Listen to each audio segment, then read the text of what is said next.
Hi, ఈరోజు మరో కొత్త టాపిక్తో మీ ముందుకు వచ్చాను.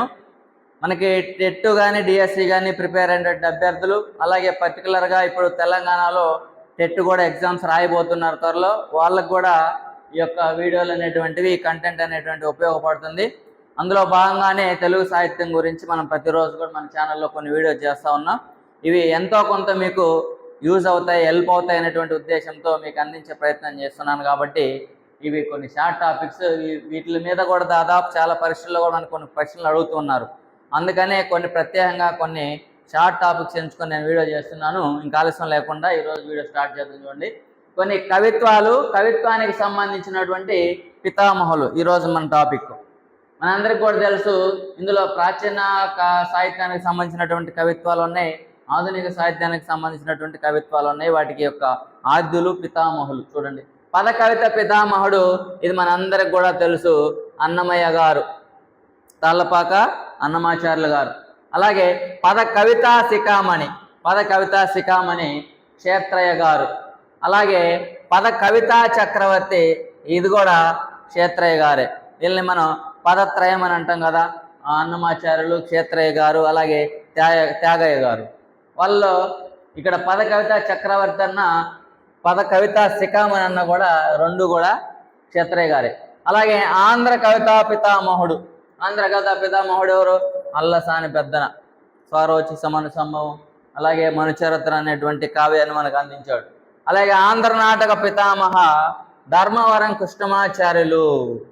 నాటకానికి, అసలు నాటకం అనగానే మనకి మొట్టమొదటి వచ్చే ఆ పేరు, గుర్తొచ్చే పేరు ఇక్కడ ధర్మవరం కృష్ణమాచార్యులు గారు. అలాగే ఆంధ్ర చారిత్రక నాటక పితామహుడు కోలాచలం శ్రీనివాసరావు గారు. ఇది చాలా ఫేమస్ బిడ్ అన్నమాట. చాలాసార్లు మనకి కొన్ని ఎగ్జామ్స్లో తరచుగా అడిగేటువంటి ప్రశ్న, ఇది ఒకసారి బాగా గుర్తుంచుకోండి. అలాగే అసలు నాటక సాహిత్యానికి ఆద్యుడు, మొదటివాడు. అసలు నాటక సాహిత్యం వచ్చిందంటే దీనికి కారణమైనటువంటి వ్యక్తి కోరాడ రామకృష్ణ శాస్త్రి గారు.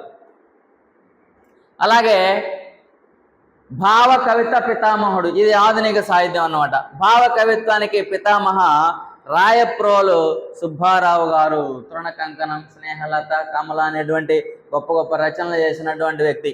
అలాగే భావ కవితా భాస్కరుడు, కవిత్వానికి భాస్కరుడు, సూర్యుడు లాంటి వాడు దేవులపల్లి వెంకట కృష్ణ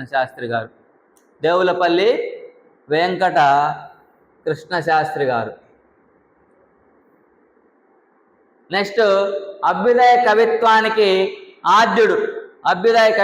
ఆద్యుడు మొట్టమొదటి వాడు గురజాడ అప్పారావు గారు. అలాగే అభ్యుదయ యుగకర్తనగానే మనకు గుర్తొచ్చే పేరు ఎవరంటే శ్రీశ్రీ గారు. అలాగే వచన కవిత్వానికి ఆద్యుడు మొట్టమొదటి వాడు శ్రీష్లా ఉమామహేశ్వరరావు గారు. అలాగే వచన కవిత్వానికి పితామహుడు కుందుర్తి ఆంజనేయులు గారు. ఈ విధంగా మనకి తెలుగు సాహిత్యంలో కొన్ని కవిత్వాలు అనేటువంటి రావడం జరిగింది. ఆ కవిత్వాలని ఇంట్రడ్యూస్ చేసినటువంటి వాళ్ళు, ఆ కవిత్వాలని మనకి తెలుగు సాహిత్యంలో పరిచయం చేసినటువంటి వాళ్ళు వీళ్ళే అన్నమాట. వీటికి సంబంధించి నేను చేసే ప్రతి టాపిక్ మీద ఖచ్చితంగా కూడా మనకి కొన్ని బిట్స్ వచ్చేదానికి అవకాశం ఉంది. కావాలంటే మీరు వీటిని స్క్రీన్ షాట్ కూడా తీసుకోవచ్చు. ఒకసారి చూడండి, మీకు ఏమైనా అవసరమైతే స్క్రీన్ షాట్ కూడా నోట్స్ లాగా మీరు తీసుకోవచ్చు. ఈ విధంగా ప్రతిరోజు కూడా మన ఛానల్లో ప్రత్యేకంగా కొన్ని షార్ట్ టాపిక్స్ మీద మాత్రమే నేను వీడియో చేస్తున్నాను. ఫ్యూచర్లో నా వీడియోలు అప్లోడ్ చేస్తున్నప్పుడు మీరు కానీ మీకు ఏదైనా టాపిక్ అవసరమైతే కంపల్సరీగా కామెంట్ చేయండి. దాని మీద నేను వీడియో చేయడానికి ప్రయత్నం చేస్తాను. మరో కొత్త టాపిక్తో మళ్ళీ కలుద్దాం. అంతవరకు సెలవు. ధన్యవాదాలు.